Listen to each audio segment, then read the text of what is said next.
Eagle 1, this is Captain Carter. I have the package secure. Requesting immediate abort of Protocol Omega. The first missile lock warning came before anyone understood they were already being judged as a threat. Pacific Airlines Flight 881 was supposed to be quiet. A red eye out of Seattle. A sleepy run north toward Anchorage. The kind of flight where older couples folded their hands over paperback novels, business travelers loosened their ties, and tired parents whispered soft promises to children who had finally stopped crying. Then the sky outside Seat 7. A split open. 2 F-22 Raptors dropped out of the cloud cover like black knives. No announcement. No explanation. No mercy in their shape. One slid beside the left wing. The other appeared on the right, close enough for passengers to see the sharp lines of its fuselage, the hard gleam of its canopy, the cold open mouth of its weapons bay. Someone screamed. A woman near the aisle clutched her husband's arm so hard her wedding ring cut into his skin. A retired school teacher in row 10 whispered the Lord's Prayer under her breath. A little boy pressed his face against his mother's coat and asked if the army was mad at them. No one answered him. The Boeing 737 kept moving through the dark, but it no longer felt like a machine carrying people. It felt like evidence. It felt like something being measured, weighed, and condemned. In Seat 7A, Maya Carter sat perfectly still. She was a young black woman in an oversized gray Howard University hoodie, though she had not been a student in years. Her curls were pulled back loosely at the base of her neck, wire-framed glasses rested on her nose. Her face was calm in the dim blue cabin light, but her right hand gripped the armrest with such force her knuckles pressed pale against her skin. To the people around her, she looked scared. To Richard Blake in Seat 7B, she looked pathetic. Richard was 47, broad-shouldered, silver-haired, and dressed like a man who believed money was proof of intelligence. His navy suit jacket was folded over his lap. His Rolex flashed every time he lifted his wrist to check the time, as if the aircraft owed him an apology for still being in the air. He had spent the first hour of the flight punishing everyone within earshot with his importance. I told them the Anchorage office should have sent the documents by private courier, he muttered into his phone before takeoff. I don't care what legal said. I'm not missing that board vote. The flight attendant, Laura Bennett, had asked him twice to lower his voice. Each time, he smiled without warmth. Sweetheart, I fly more in a month than you probably do in a year, he said. Just bring the whiskey. Laura's jaw tightened, but she walked away with the practiced restraint of a woman who had swallowed worse insults at 30,000 feet. Now, with fighter jets boxing them in, Richard's confidence had cracked. Sweat gathered at his temple. His laptop sat open on his tray table, forgotten. The whiskey he had demanded trembled in its plastic cup. He looked at Maya and saw her hand on the armrest. Well, he said, forcing a laugh that died before it reached his eyes. First time flying alone, kid? Maya did not look at him. Outside, the left Raptor held position with terrible precision. Its wingtip cut through moonlit mist. Not a rescue. Not comfort. A warning. Richard leaned closer, needing someone smaller than himself to feel powerful again. You've been white-knuckling that thing since takeoff, he said. Relax. The professionals up front have it handled. These guys know what they're doing. It's basically a big bus in the sky. Maya turned her head just enough to give him a soft, harmless smile. I just don't like turbulence, she said. Her voice was quiet, almost shy. Richard smirked, satisfied. He had placed her where he thought she belonged. Nervous girl, economy seat, hoodie, no authority, no threat to him. But Maya Carter was not watching the fighters like a frightened passenger. She was reading them. Their spacing, their altitude, their discipline. The left aircraft was signaling command. The right was guarding. Both had their weapons bays open, which meant this was not theater. This was escalation. Her eyes shifted to the wing. The 737 shuddered again. Not turbulence. A low, uneven vibration rolled through the floor beneath her shoes. The right engine had been off pitch for 11 minutes. The aircraft was carrying a nose attitude that did not match the sound of its speed. The ailerons had been correcting too often, too sharply, and there had been no word from the cockpit. Maya inhaled slowly. Old bruises along her ribs ached beneath the hoodie. They were leftovers from a classified mission no passenger on that plane would ever hear about. High G turns, black sky. Radar ghosts, a fight so brutal it had put Captain Maya Nightshade Carter on mandatory leave, not because she was weak, but because command feared what she had survived. She had flown machines that could climb like angels and kill like storms. Now she sat in economy, while a man with a Rolex explained airplanes to her. The aircraft dipped.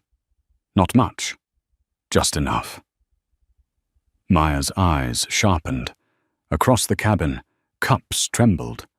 A loose tray clicked. A sleeping passenger woke with a gasp. Then the nose dropped. Hard. The whole plane fell forward as if the sky had vanished beneath it. Screams ripped through the cabin. Richard's whiskey shot upward and burst against the ceiling. A purse flew across the aisle. Seatbelts snapped tight against bodies. The overhead bins slammed and popped. Maya did not scream. She looked out the window. The left Raptor rocked its wings once. "Follow me."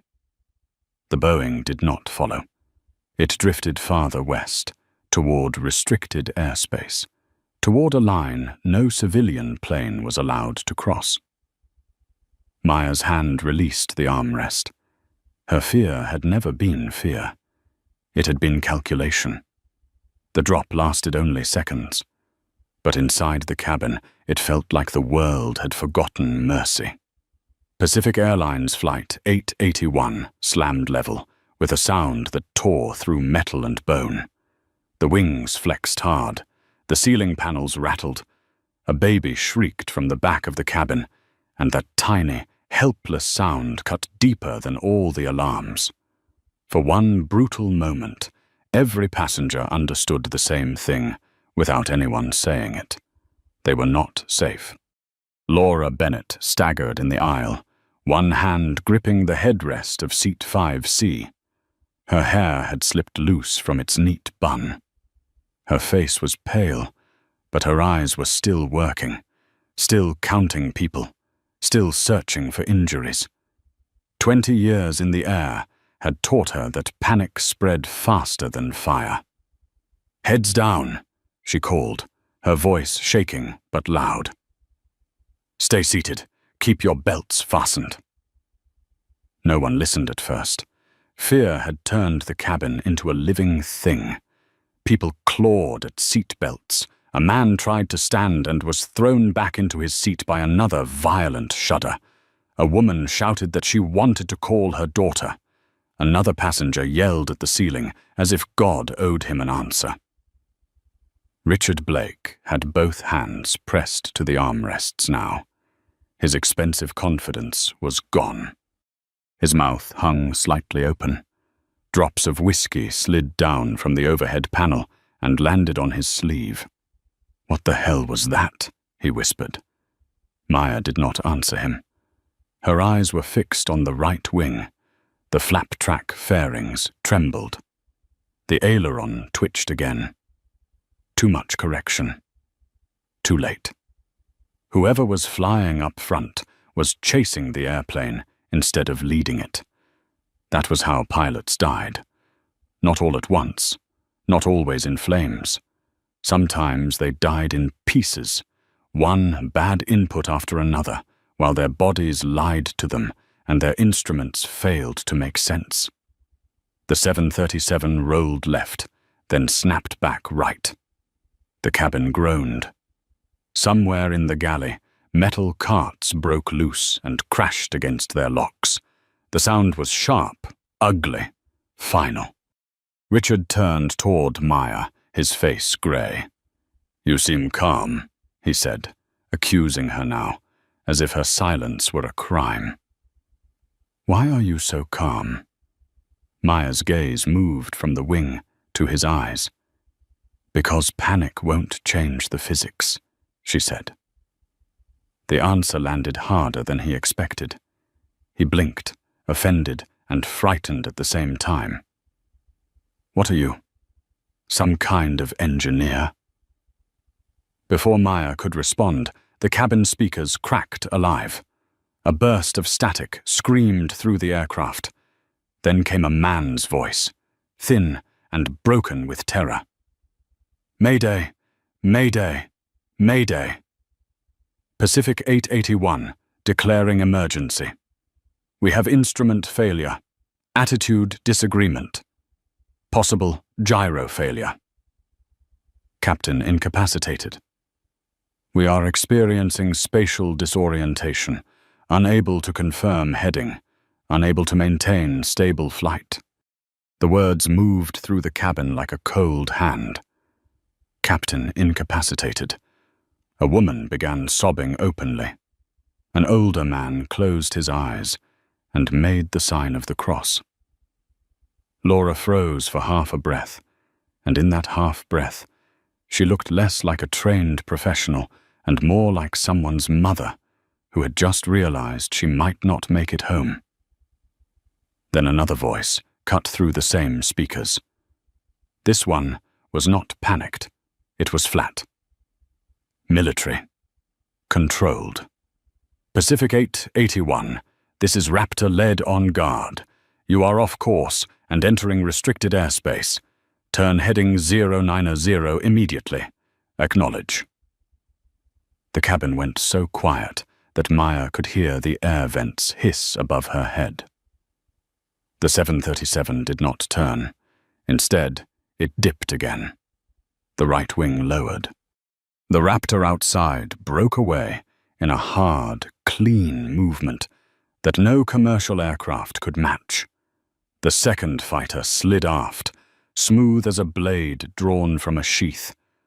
Maya knew that position. Everyone else saw a jet.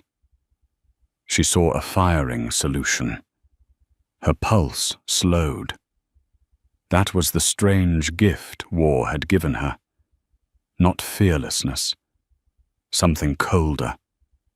Something more useful. When other people shattered, the world sharpened for Maya Carter. Details separated from chaos. Noise became information. Time stretched thin. She unbuckled her seatbelt. Richard grabbed her wrist. "Where do you think you're going?" he hissed. "Sit down before you get yourself killed." Maya looked at his hand on her skin. Not angrily, not loudly. Just long enough for him to understand he had made another mistake. He let go. Maya stood as the floor rolled beneath her. She caught the seat back, balanced with her knees, and moved into the aisle. Several passengers stared at her as if she had lost her mind. Laura hurried toward her. "Ma'am, I need you seated right now." Maya leaned close, so only Laura could hear the steel in her voice. "You need to open the cockpit door." Laura's face hardened. "That is not happening. It has to. No, Federal rules do not bend because a passenger is scared.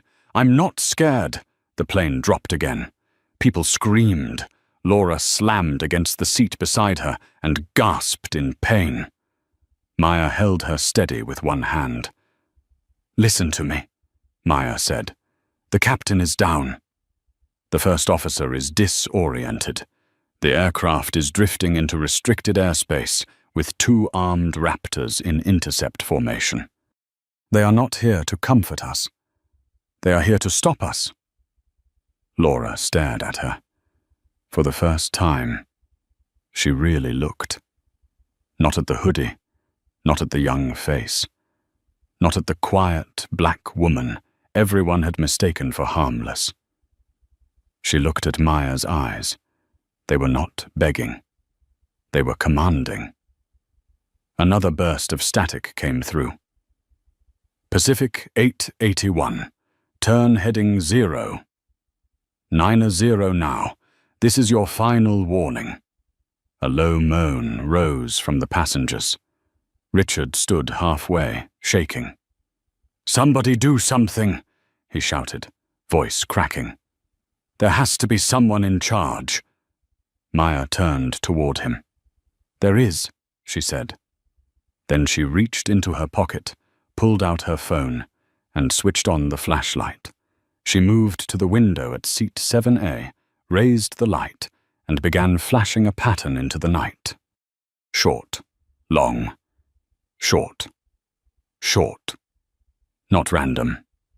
Not desperate. A code. Outside, in the cockpit of the lead Raptor, Major Caleb Hayes saw the flashes through the rain and cloud glare. His hand tightened on the stick. For 3 seconds, he did not speak. Then his blood ran cold, because only one pilot he knew used that rhythm. Nightshade. Major Caleb Falcon Hayes had seen her men panic at supersonic speed and still keep his voice calm. He had flown through desert lightning, over black water, beneath orders no civilian would ever read. But the flashing light from seat 7A made something inside him stop cold. Nightshade was on that plane. Not a rumor. Not a ghost from classified briefings. Not the woman command had quietly pulled from rotation after the mission over the northern Pacific. She was there, trapped inside a failing civilian aircraft that his targeting system had already begun to treat like a threat. Caleb's eyes snapped to the Boeing's cockpit windows. Dark, unsteady. Wrong. "Raptor 2, hold fire," he said. His wingman answered fast. "Lead, command has authorized engagement if they cross the boundary. I said, hold fire." The words came out hard enough to cut through the radio. Inside the 737, Maya lowered the phone light and watched the lead fighter shift its position. A fraction closer, a fraction lower. The move was small, but she understood it. He had seen her. Laura Bennett stood beside her, breathing through parted lips, eyes wide with a hope she did not dare trust. "What did you just do?" Laura whispered. Maya looked toward the cockpit door. "I bought us a minute." Richard Blake had heard enough to be frightened and not enough to understand.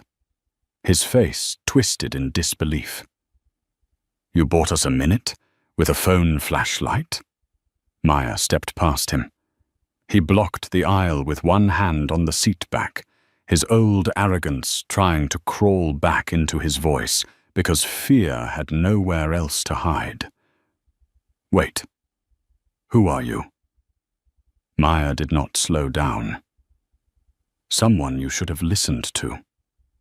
The PA cracked again, louder this time.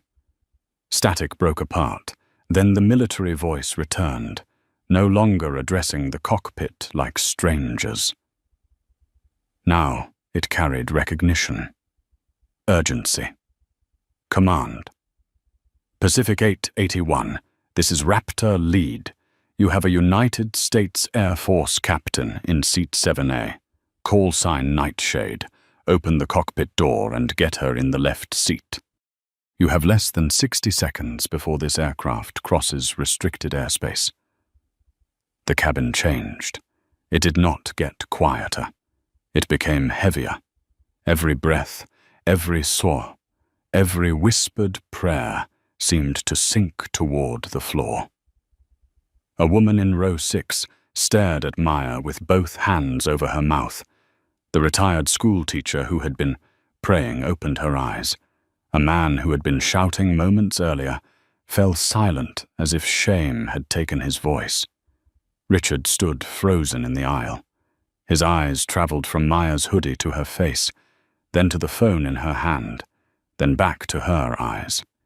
He was searching for the nervous girl he had mocked. She was gone. Maybe she had never existed. Laura swallowed hard. "Captain?" she asked. Maya turned to her. "Yes." That one word carried no vanity, no drama, no apology. Laura's face tightened with a different kind of fear now. Not disbelief, responsibility. She had been trained to protect that cockpit door from everyone, from threats, from panic, from desperate passengers who thought courage was the same as competence. But this was different. The rules had not prepared her for a black woman in a hoodie being identified by an armed F-22 as the one person who might keep hundreds alive. From the cockpit, the first officer's voice spilled through the PA again, broken and distant, as if he were speaking from underwater. "I can't trust the horizon. I can't trust the screens. Captain Mercer is unresponsive. We're losing altitude again. I need help. Somebody, please." The last word was not procedure. It was a human being falling apart. Laura moved. She pushed through the small cluster of terrified passengers near the front galley and reached the reinforced cockpit door. Her hand shook as she lifted the interphone. "Flight deck, this is Laura. I have Captain Carter here. Air Force." Raptor Lead confirmed her. A burst of noise answered, then a strained male voice. "I can't open it. I can't take my hands off the controls." Maya stepped close to the panel. "Ethan Walsh," she said sharply. The cockpit went still for half a beat. "You know my name?" The first officer gasped. "I heard it in your mayday." "Listen to me. Look at the standby attitude indicator, not the primary display, not your inner ear. Your body is lying to you." There was breathing over the line. Fast, ragged. "I can't tell what's level." "Yes, you can," Maya said. "You're still alive, which means the airplane is still talking. Stop fighting the ghost picture. Unlock the door." Another drop hit. The cabin tilted. People screamed again. Somewhere in the back, a man cried out that he smelled fuel, though it was only spilled liquor and fear. Caleb's voice thundered through the guard frequency. "Pacific 881, boundary in 45 seconds. Laura stared at the door keypad. Maya looked straight ahead. "Ethan," she said, slower now, "you are not alone. But if you keep trying to prove you can save it by yourself, everyone behind this door dies with you. Open it." For a moment, there was only the roar of engines and the thin metallic whine of a jet being mishandled in bad air. Then a click, small, mechanical, beautiful. The cockpit door unlocked. Laura pulled it open. Warm instrument light spilled into the dark cabin, and with it came the smell of sweat, burnt wiring, and blood. Maya stepped inside. Captain Daniel Mercer lay slumped in the left seat, his headset crooked, a red line running from his temple down his cheek. First Officer Ethan Walsh gripped the yoke with both hands. His pupils were wide. His face shone with terror. He was staring at instruments that no longer agreed with each other. A trained pilot trapped inside a body that had betrayed him. The nose dropped again. The ocean filled the windshield. Maya moved with terrifying calm. "Move," she said. Ethan looked at her, lost.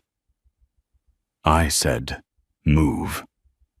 This time, he obeyed. Maya Carter took the left seat while the aircraft tried to throw her out of it. The yoke kicked in her hands. Heavy. Wrong. The nose was down, the right wing low. The air speed climbing toward a number no one wanted to see on a damaged passenger jet.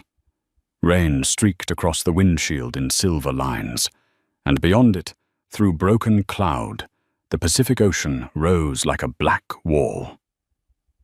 First Officer Ethan Walsh stumbled backward, breathing like he had run a mile. "I don't understand what it's doing," he said. "The screens don't match." The horizon kept rolling. "I thought we were climbing." "You weren't," Maya said. She did not say it cruelly. There was no room for cruelty. Only truth.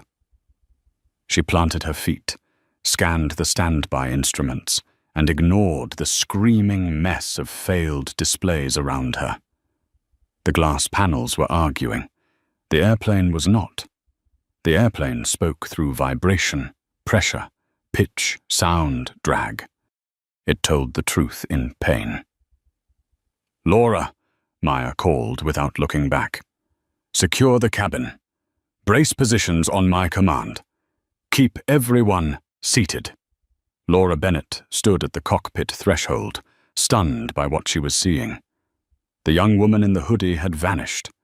In her place was someone made of steel and training, someone whose hands moved with the terrifying calm of a surgeon cutting into a beating heart. Laura nodded once and pulled the door closed behind her.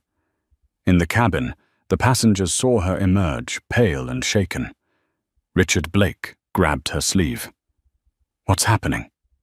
Is that girl flying the plane?" Laura looked at him, and for the first time all night, the softness was gone from her face. "That captain is flying the plane," she said. "Sit down and fasten your seatbelt."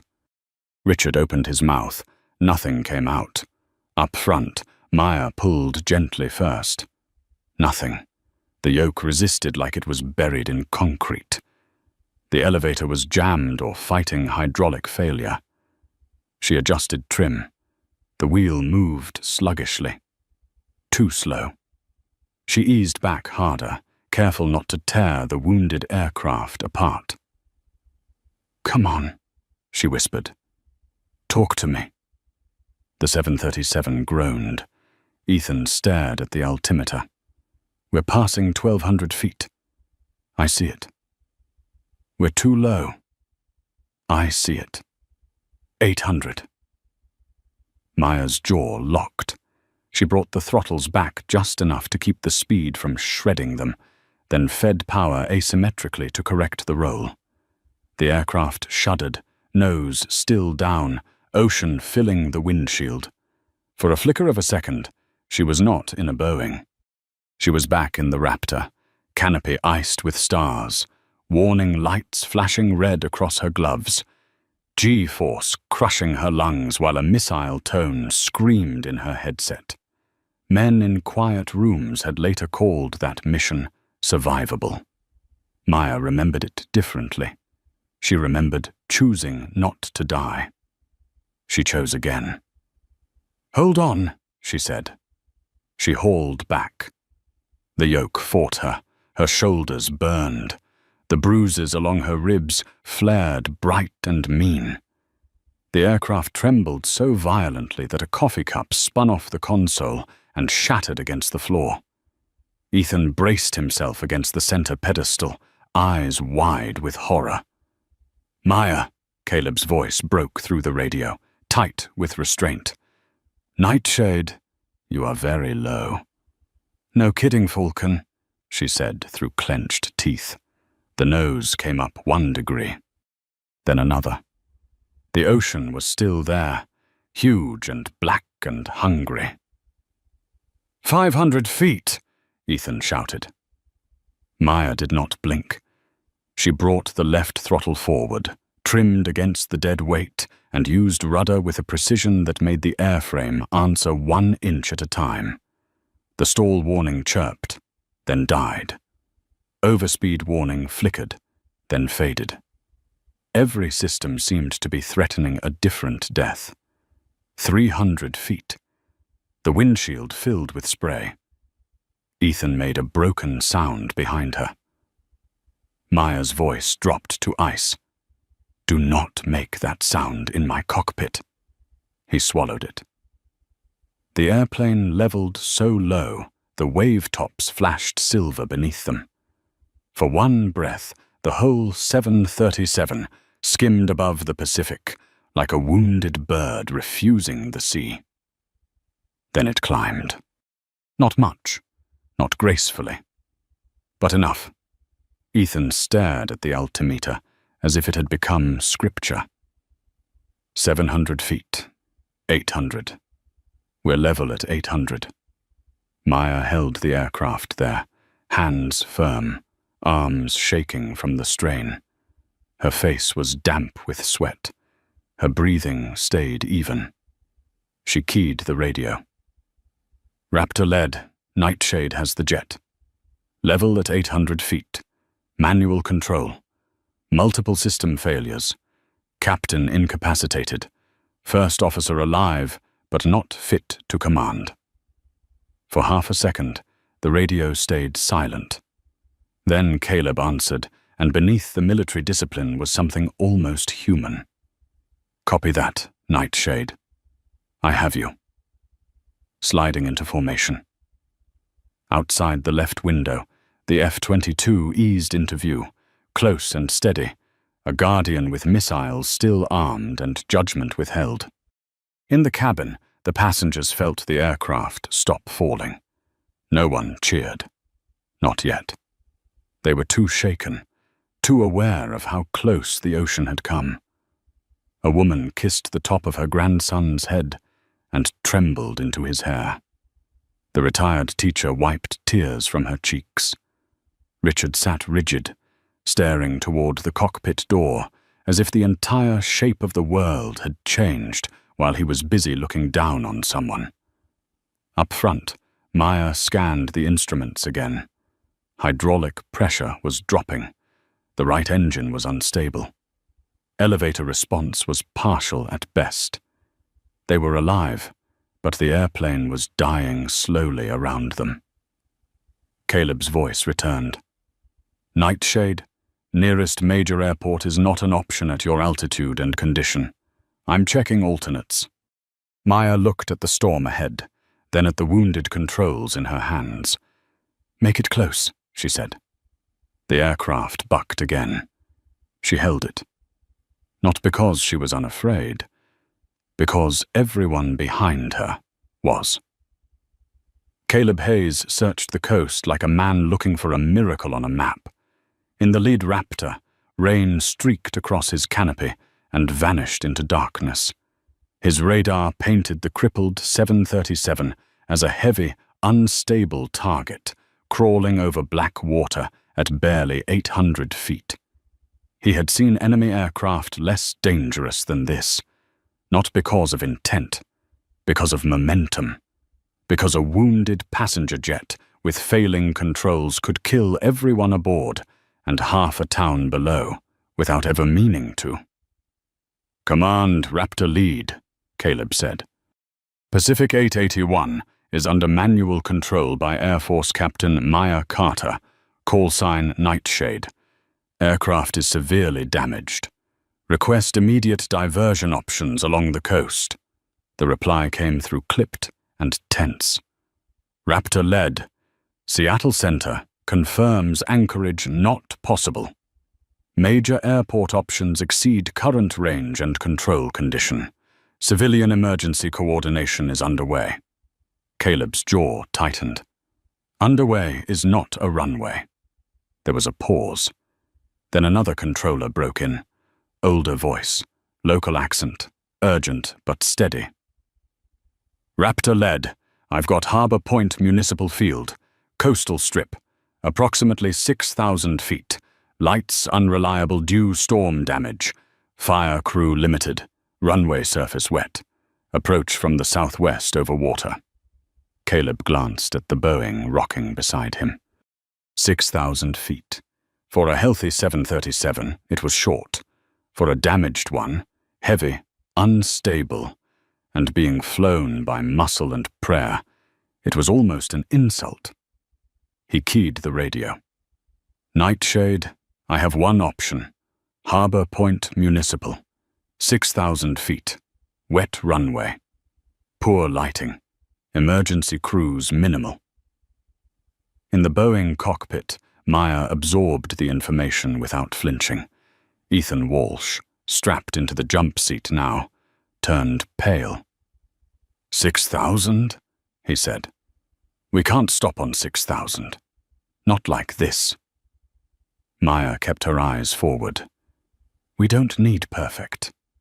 We need land. The aircraft dipped again, and she corrected with rudder and asymmetric thrust. Her left hand moved across the throttles in tiny, exact motions. Her right hand held the yoke like it was trying to escape. Behind the cockpit door, Laura Bennett moved through the cabin with a calm she no longer felt. Brace instructions, she called. Listen to my voice. Shoes on. Seatbelts low and tight. Remove sharp objects from your pockets. Heads down when I say. A man in row 12 began arguing. I need to call my wife. I need to tell her where the insurance papers are. Laura knelt beside him, gripping the seat back. Sir, your wife needs you alive more than she needs paperwork. The man stared at her. His mouth trembled. Then he nodded and put the phone down. 2 rows ahead, the little boy who had asked if the army was mad at them was crying silently. His mother's hands shook so badly she could not tighten his seatbelt. Laura reached over and did it for her. What's your name, sweetheart? Laura asked. Ben. Ben, I need you to be strong for your mom. Can you do that? The boy nodded, tears shining on his cheeks. Richard Blake watched all of this from seat 7B. Something had broken open in him, and it was not courage. Not yet. It was humiliation. He remembered the way he had spoken to Laura, the way he had dismissed Maya, the way he had measured people by clothes, age, race, posture, accent, service role. He had walked through the world like every room came with a head table reserved for men like him. Now, a black woman in a hoodie was fighting a dying airplane through a storm, and a flight attendant he had called sweetheart was holding the cabin together with nothing but her voice. Richard looked down at his hands. They were shaking. In the cockpit, Caleb's Raptor slid ahead of the Boeing, just off the left side, positioning himself where Maya could use him as a visual reference. Nightshade, field is 12 miles northeast. I can lead you in. Weather is ugly, ceiling low, crosswind from the west. You'll need a shallow approach. Maya looked at the standby altimeter, then the engine readings. Hydraulics. Ethan leaned forward, fighting to be useful. System A. Pressure is nearly gone. System B fluctuating. Manual gear extension should work. Flaps are questionable. Then we assume little to no flaps, Maya said. Ethan swallowed. Landing speed will be high. Yes. Stopping distance will be bad. Yes. We could overrun. Maya finally looked at him. We could also drown out here in the dark. Pick your fear and work anyway. Ethan lowered his eyes. Shame crossed his face, but so did focus. He reached for the checklist with trembling fingers. Maya softened her voice by 1 degree. "Read me what I ask for. Nothing more. You're still in this cockpit." That saved him more than comfort would have. It gave him a job. It gave him a place to put the terror. Caleb's voice returned. "Nightshade, you'll see my burners when we line up. I'll give you a light path." Maya almost smiled. "You planning to be my runway lights, Falcon? If that's what it takes." Outside, the lead Raptor surged forward into the storm. For a few seconds, it disappeared in rain and darkness. Then twin blue-orange flames cut open the night. The afterburners burned ahead of them like 2 furious stars. In the cabin, passengers saw the light through the windows and turned their faces toward it, not understanding what it meant, only knowing it was moving in front of them like a guide. Laura picked up the interphone. "Captain Carter, cabin is prepared." Maya's voice came back, low and steady. "Thank you, Laura. Brace on my command." Laura closed her eyes for half a second. She had never heard such calm so close to disaster. The runway appeared as a faint broken line beyond the rain. Too short, too dark, too real. Maya adjusted the throttles. The Boeing began its final descent. Richard gripped his seatbelt and whispered, not to God exactly, and not to anyone near him, "I'm sorry." No one heard him over the engines, but for the first time that night, he meant it. The runway came and went in flashes, a thin grey scar beneath the storm. Maya Carter held the crippled Boeing on final approach with both hands locked around the yoke and every muscle in her body burning. The aircraft wanted to roll. It wanted to sink.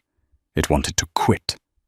She could feel it in the sluggish response, in the uneven pull of the engines, in the tremor under her boots that did not belong to turbulence.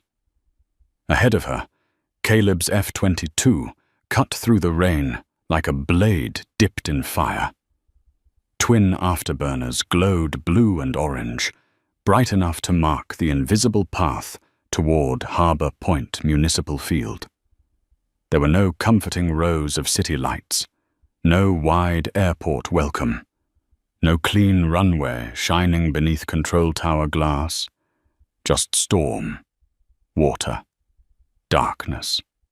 A short strip of wet pavement waiting beside the trees. "Nightshade," Caleb said, his voice low and tight. "You are lined up. Slight right drift. Crosswind pushing you left. I feel it." Ethan Walsh leaned forward from the jump seat, checklist shaking in his hands.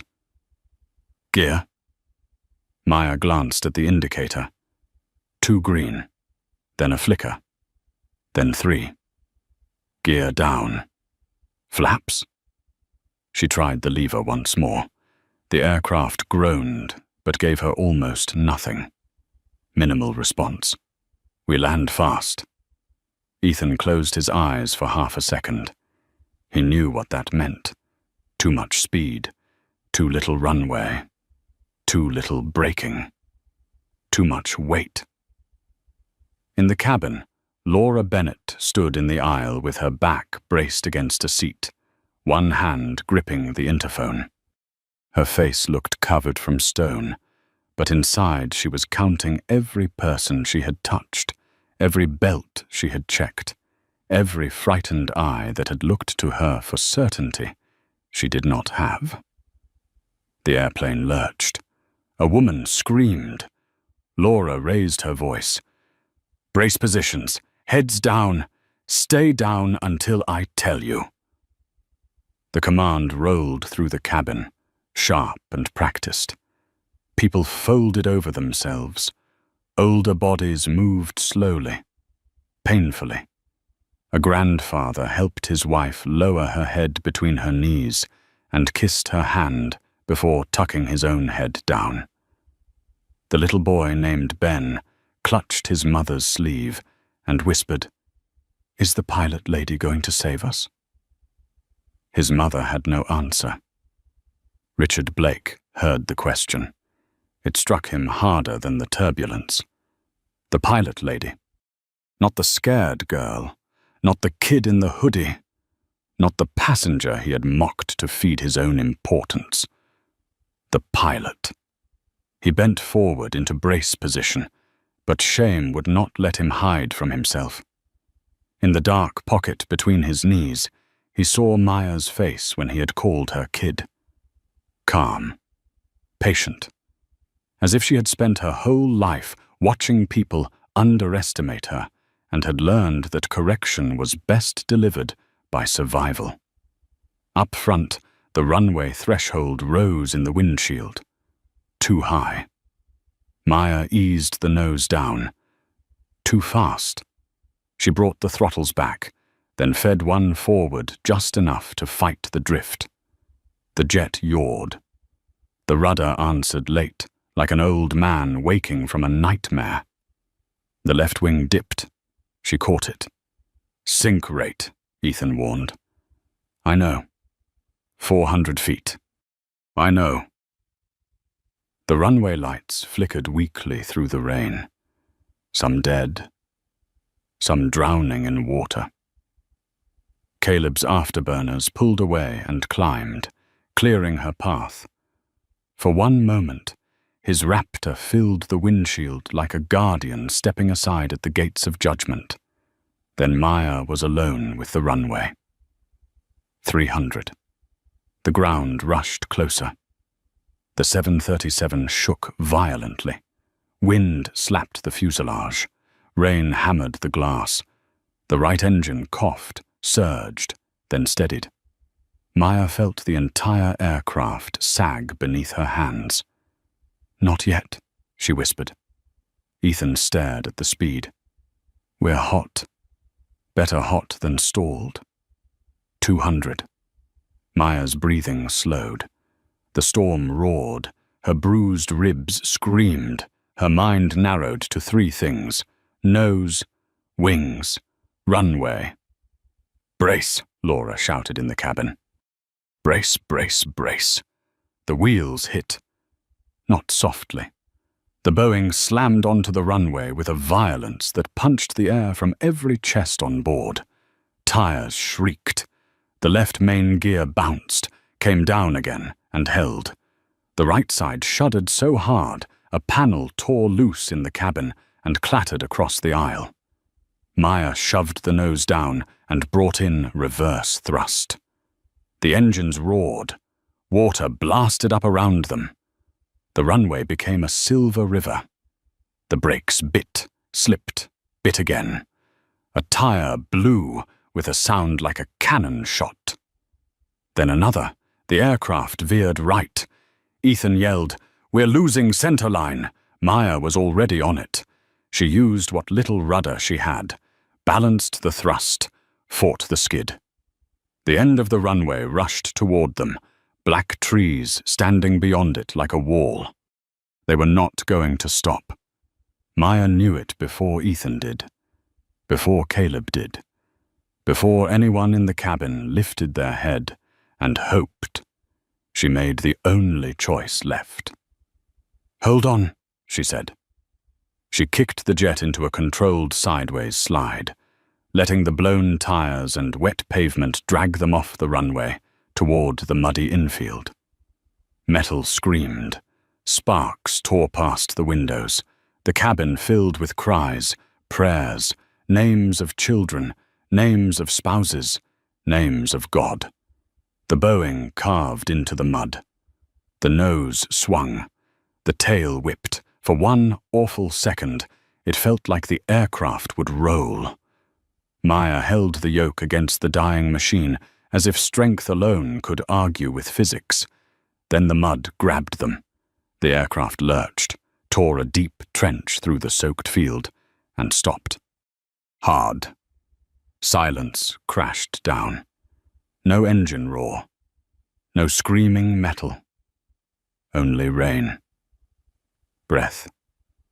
A child sobbing. Maya stared through the windshield at the trees. They were close enough to touch. But they were alive. Maya Carter did not move for 3 seconds. Not because she was frozen.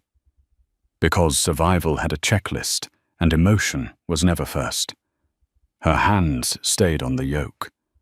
Her eyes moved across the broken cockpit, reading the silence after impact. Engines winding down, warning lights bleeding red across the panels, rain hammering the windshield, mud packed high around the nose, no flames visible ahead, no immediate roll, no water, no trees through the cockpit glass. Alive. Only then did she breathe. "Ethan," she said. The first officer sat twisted against the jump seat harness, his face white, his hands shaking so hard he could barely unclip himself. "I'm here," he said. "I'm here. Fuel cut off. Battery as needed. Fire handles only if indicated. Confirm no engine fire." He stared for half a beat, still trapped somewhere between falling and stopping. Maya turned her head just enough for him to see her eyes. "Ethan." That single word pulled him back. "Yes." "Right. Fuel cut off." He leaned forward, moving clumsily, but moving. No engine fire indication. Right engine spooling down, left engine spooling down. Battery on, emergency lights active. Behind them, Captain Daniel Mercer groaned. Maya looked over. Blood still marked the side of his face, but his chest rose and fell. "Captain Mercer is breathing," Ethan said, voice cracking. "Keep him still." The cockpit door burst open. Laura Bennett appeared in the frame, soaked in cabin light and fear. One sleeve was torn. A thin cut marked her cheek. But she was standing. That mattered. "Captain Carter?" "Evacuate," Maya said. "Forward doors if safe. Overwing exits if clear. Keep them moving away from the aircraft. Upwind if you can tell." "No bags?" Laura nodded. She did not ask if Maya was sure. Not anymore. She turned and became thunder. "Evacuate. Leave everything. Move. Move now." The cabin woke into chaos. Seatbelts snapped open. People cried out as stiff knees and old backs protested. A man reached for the overhead bin, and Laura slapped his hand away with a force that startled them both. "No bags," she barked. "Your life is leaving this plane, not your luggage." The man dropped his arm. Emergency slides bloomed into the storm like pale tongues. Rain blew sideways through the open doors. Cold air rushed in, carrying the smell of mud, jet fuel, and wet grass. Passengers stumbled forward, faces shocked and hollow. The retired schoolteacher clutched a stranger's hand. The mother lifted Ben and shoved him gently toward the slide, whispering, "Go, baby, go." Ben looked back toward the cockpit. "Where's the pilot lady?" "She's coming," Laura said, though she did not know if it was true. Richard Blake stood in the aisle, dazed. His suit was wrinkled. His silver hair hung damp across his forehead. For once, no one was looking at him for instructions. No one needed his title. No one cared about his board vote. An elderly woman beside him struggled with her belt. Her fingers were swollen with arthritis, clumsy from terror. Richard looked at her, then at the exit, then back at her. Something human finally outran his pride. "Let me help," he said softly. She flinched at first, expecting impatience. Instead, he knelt, freed the buckle, and steadied her as she rose. "Take my arm," he said. I don't want to slow anybody down." "You won't." His voice broke on the words. He guided her toward the slide, one careful step at a time, while younger passengers pushed past.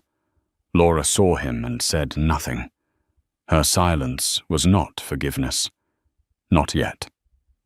But it was recognition that fear had not made him worse. It had finally made him smaller. Outside, passengers hit the muddy ground and scattered into the rain.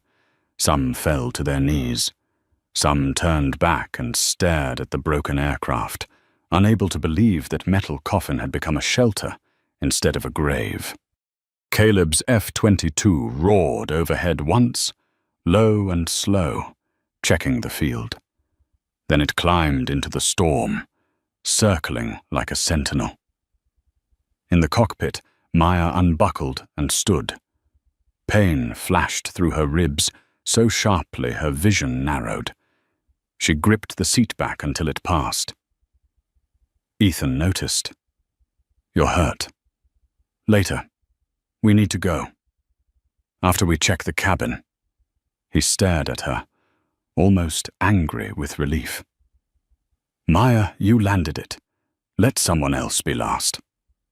She looked at him. "That's not how command works." She moved into the cabin.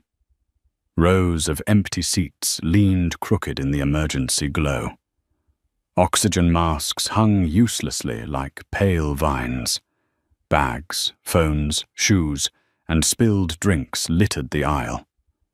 The smell of fear remained, even after the people had gone. Maya checked row by row. "Anyone here?" She called, "Sound off!" A faint cry came from the rear. She moved faster. Near the back, a teenage girl was trapped half under a dislodged service cart, her ankle pinned, tears running silently down her face. "My grandma," the girl whispered. "She went out. I told her I was behind her."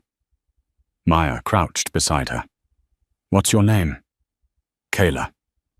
"Kayla, look at me. You are not being left behind." The girl locked onto Maya's face like it was a lighthouse. Maya braced one foot, ignored the fire in her ribs, and lifted the cart enough for Kayla to pull free. The girl cried out, but moved. Maya wrapped an arm around her and guided her toward the rear exit. Outside, Laura saw them and ran back through the rain. "I've got at her." Maya handed Kayla over. "Go." Laura hesitated. "What about you?" Maya looked once more down the empty cabin. For a second, all she saw was seat 7A. The grey hoodie crumpled on the floor. The life everyone had mistaken for small. The woman they had not seen until armed jets said her name. Then she stepped into the rain. The storm struck her face cold and hard. All around her, passengers stood unfame in the mud, staring. No one cheered. They were crying too much for that. But one by one, they understood. The quiet woman from seat 7A had not survived with them. She had carried them out of the sky. Rain poured over Maya Carter, like the sky itself had broken open.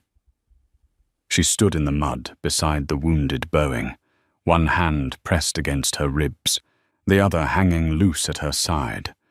Emergency slides sagged in the storm. Passengers huddled together in the wet grass, wrapped in thin airline blankets and each other's arms. Red lights pulsed across their faces from the first rescue trucks, grinding toward the field. The aircraft behind them looked impossible. Its nose sat buried in mud. Its landing gear was twisted.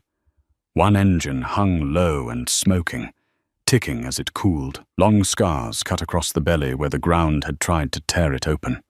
A few yards farther ahead, the tree line waited like a silent verdict they had somehow escaped. Laura Bennett moved among the passengers, counting aloud. 114. 115. Keep moving together. Stay clear of the aircraft. Her voice was hoarse now, but it still carried. She had become the line between panic and order, and the passengers obeyed her because they had seen what obedience had saved. Ben clung to his mother's coat, his small face turned toward Maya. "Mum," he whispered, "is she a superhero?" His mother looked at Maya standing alone in the rain, soaked hoodie gone, dark tactical shirt clinging to her shoulders, eyes scanning the aircraft even after everyone else had escaped. "No, baby," she said softly. "She's real." That was harder for the boy to understand. Real heroes were supposed to look different. Louder, taller, wrapped in music and flags, not exhausted, not muddy, not a black woman everyone had ignored until the sky itself called her by name. Richard Blake heard the boy and felt the words cut through him. He stood nearby with the elderly woman he had helped from the plane. Her hand still rested on his arm, though she no longer needed support. Maybe she sensed that he did. His suit was ruined. His Rolex was smeared with mud. His face carried the stunned emptiness of a man who had survived the crash and then met himself in the wreckage. He watched Maya move toward the front landing gear. "Captain Carter," Laura called, "please get away from the aircraft." Maya did not stop.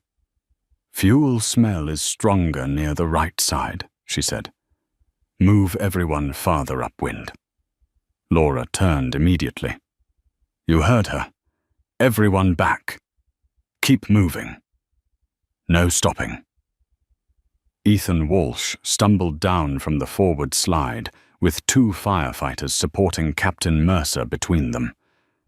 Mercer was barely conscious, wrapped in a yellow rescue blanket, his face grey beneath the blood.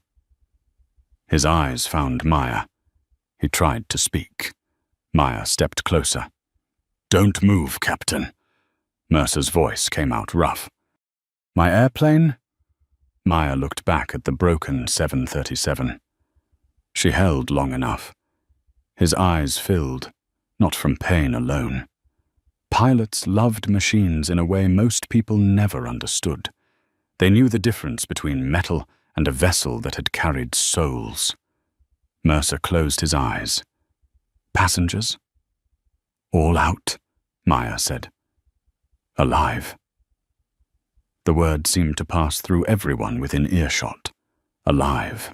Not safe, not whole, not untouched, but alive. Then the sound came, a deep thudding from the clouds. One Black Hawk appeared first, then another. Their rotors beating the rain flat as they descended beyond the runway. Floodlights swept over the field, washing the crash site in white. Mud flashed. Rain glittered. The passengers shielded their eyes. From the first helicopter stepped Colonel James Whitaker. He was 54, tall, broad, and unsmiling, with the posture of a man who had delivered bad news to too many families and remembered every name.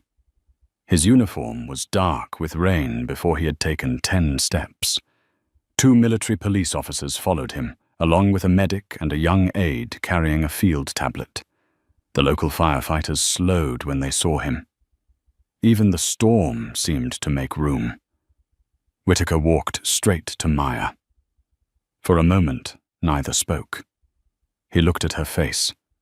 The fatigue, the pain she was hiding. The mud on her boots, the blood on one sleeve that might not have been hers. Then his eyes shifted past her to the aircraft, the torn ground, the impossible stopping distance, the trees waiting just beyond the nose. When he spoke, his voice was low. "Captain Maya Carter." Maya straightened despite the pain. "Colonel, administrative leave is rescinded effective immediately." A flicker of something moved across her face. Not pride. Not relief. Something more complicated. a soldier being pulled back into the world that had nearly consumed her. Whitaker raised his hand and saluted her. Sharp, formal, public. That was masterful flying. The field went still. Passengers watched in stunned silence as the colonel held the salute. Some did not understand the rank. Some did not understand the history. But they understood respect when they saw it. They understood that the woman they had mistaken for a frightened college kid had just been honored by a man who looked like he did not give praise lightly. Maya returned the salute. Her hand was steady. Richard took one step forward, then stopped. He had spent a lifetime walking into rooms as if apology were something other people owed him. Now he could barely cross 10 feet of mud. The elderly woman touched his sleeve. "Go on," she said. Richard swallowed and walked toward Maya. Laura saw him and stiffened. So did Ethan.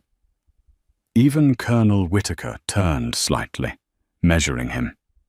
Richard stopped a few feet away. His mouth opened, but the first words failed. Rain ran down his face. For once he did not wipe it away. "I was wrong," he said. Maya looked at him. The whole field seemed to listen. Richard Blake stood in front of Maya Carter, with the rain beating the pride out of him. For most of his life, he had believed apologies were tools, not truths. A sentence spoken to calm investors. A line written by attorneys. A public gesture performed when cameras were close and consequences were closer. But standing in that muddy field, beneath military floodlights, with the broken Boeing behind him and 115 souls breathing because of the woman he had mocked, he understood something brutal. Some words arrived too late to fix what they revealed. Maya said nothing. She did not rescue him from the silence. That was not her job. She had already done the rescuing that mattered. Richard swallowed. His voice came out rough. "I treated you like you were nobody," he said. "I talked down to you. I talked down to her too." He glanced at Laura, who stood several feet away with her arms folded against the cold. "I thought I knew exactly who mattered on that plane." Laura's expression did not soften, but she listened. Richard turned back to Maya. "I was wrong before the emergency ever happened." That sentence reached farther than the apology itself. It moved through the survivors with quiet force. A few lowered their eyes. Some knew exactly what he meant. They had looked at Maya and seen a young black woman in a college hoodie. They had seen youth, economy class, stillness, ordinary clothes. They had not seen command. They had not imagined power could sit quietly by a window and never announce itself. Colonel Whitaker watched Maya, not Richard. He knew her well enough to know praise made her uncomfortable, but injustice did not. Injustice she understood. It had followed her into classrooms, briefings, hangars, promotion boards, and cockpits. It had changed its clothes over the years, but never its face. Maya finally spoke. "You weren't the first man to underestimate me, Mr. Blake." Richard winced. She held his gaze. "You were just the loudest one today." The words landed clean. No shouting, no cruelty, just judgment. Richard nodded slowly, accepting the blow because he deserved it. "I know," he said, "and I'm sorry." The elderly woman he had helped from the plane stepped forward, wrapped in a blanket. Her name was Margaret Ellis, 78 years old, retired librarian, grandmother of 6. She had been watching Maya with the calm intensity of someone who had lived long enough to recognize history when it stood in front of her. "She saved you too," Margaret said to Richard. Richard looked at her. "She saved all of us." Margaret turned to Maya, her wet silver hair pasted to her forehead. "My husband was a mechanic in Korea," she said. "He used to tell me the best pilots never bragged. He said they listened to the machine like it was speaking scripture." For the first time, Maya's face changed. Not much, just a flicker. "He was right," she said. Margaret reached out and took Maya's hand. Her fingers were cold and thin, but her grip was steady. "Then he would have liked you." Maya looked down at their joined hands. For one brief second, the soldier disappeared and the woman remained. Tired, hurt, human, carrying praise she had not asked for and grief she had not explained. Behind them, medics moved through the crowd. Rescue lights swept across faces. Children were wrapped in blankets. Older passengers were led toward waiting ambulances. Firefighters sprayed foam near the right engine as a precaution. The storm kept falling, but it no longer felt like punishment. It felt like aftermath. Caleb Hayes arrived in the second Black Hawk. He crossed the field fast, helmet tucked under one arm, flight suit dark with rain. When he reached Maya, he stopped just short of embracing her. Military discipline held him back, but his eyes betrayed him. "Nightshade," he said. "Falcon." He looked past her at the torn trench in the mud, the blown tires, the trees just beyond the nose. You always did have a flair for subtle landings. Maya let out the smallest breath of a laugh. It was not joy exactly, but it was alive. You always did talk too much on approach. Caleb smiled, then the smile faded. "I almost had orders to fire." The air between them changed. Maya knew. Of course she knew. But hearing it from him turned the truth into weight. "How close?" Caleb looked toward the aircraft. Seconds. Richard's face drained again. Laura closed her eyes. Several passengers nearby heard him and went still. Seconds. Not minutes, not almost. Seconds. Maya looked at the people gathered in the rain. Ben in his mother's arms. Margaret wrapped in a blanket. Laura standing upright, though her legs had to be shaking. Ethan sitting on the bumper of a rescue truck with his head in his hands. Captain Mercer being loaded carefully onto a stretcher. Seconds had separated them from becoming a headline no family could survive reading. Colonel Whitaker stepped closer. "The public report will be careful," he said. "Mechanical failure, navigation deviation, military intercept, emergency landing." Maya understood the meaning beneath the words. And Nightshade? Whitaker's expression hardened with regret. Classified history stays classified. Caleb looked angry. Laura looked confused. Richard looked ashamed, though for once the shame was not about himself. Maya nodded. That was the bargain. Serve in the shadows. Survive in silence. Let other people decide how much of your courage the world was allowed to know. But Margaret still held her hand. Ben still stared at her like truth had a face. And Richard Blake, ruined suit and all, spoke quietly.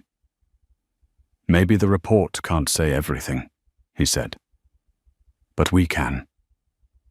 Maya looked at him. He straightened, not with arrogance this time, but responsibility. "I'm on the board of a media company," he said. "For once, maybe I can use the room I'm in for something decent." Laura tilted her head. "You planning to tell the truth now?" Richard accepted the edge in her voice. "Yes," he said, "starting with the part where I was a fool." Maya watched him for a long moment. Then she picked up the soaked grey hoodie from a firefighter who had retrieved it from seat 7A. She held it in both hands, mud on the sleeves, rain dripping from the fabric. The disguise, the assumption, the thing everyone thought defined her. She looked at Richard and gave him a faint, tired smile. It was basically just a big bus in the sky, right? For a second, nobody moved. Then Richard lowered his head. "No, Captain," he said. "It was never just that." And around them, under the floodlights and the rain, the survivors finally began to clap. Not loudly at first. One pair of shaking hands. Then another. Then dozens. Applause rose across the field, broken by sobs, carried by gratitude, humble and raw. Maya did not know what to do with it, so she stood still and let it fall over her. For once, she was seen. The applause did not make Maya Carter taller. It did not erase the bruises beneath her ribs. It did not clean the mud from her boots or take the tremor out of her hands now that the crisis had passed and her body finally understood what her mind had refused to allow. But it reached her. One broken clap at a time. The survivors stood scattered across the wet field, wrapped in blankets, soaked to the skin. Faces pale beneath the rotating lights of rescue trucks and helicopters. Some clapped with both hands. Some could only tap their fingers against a blanket. Some cried too hard to make any sound at all. Maya stood before them with the grey hoodie in her arms, the same hoodie that had made her invisible, the same hoodie that had let Richard Blake call her kid, the same hoodie that had hidden a warrior from a cabin full of people who thought authority had one shape, one voice, one kind of face. Colonel Whitaker lowered his salute, but his eyes stayed on her. He had seen medals placed on chests that had done less. He had seen men praised for courage they borrowed from others. But this woman had saved an airliner with no uniform, no crew, no preparation, no promise of recognition, and almost no time. That was the kind of courage institutions liked to use, but rarely knew how to honor. Laura Bennett stepped closer. Rain had washed the blood from her cheek into a faint pink line. Her voice was nearly gone. "Captain Carter." Maya turned. Laura tried to speak, but her composure cracked. She pressed a hand over her mouth and looked away for a second. Then she faced Maya again. "I almost kept that door closed." Maya understood the weight in those words. Laura had not been careless.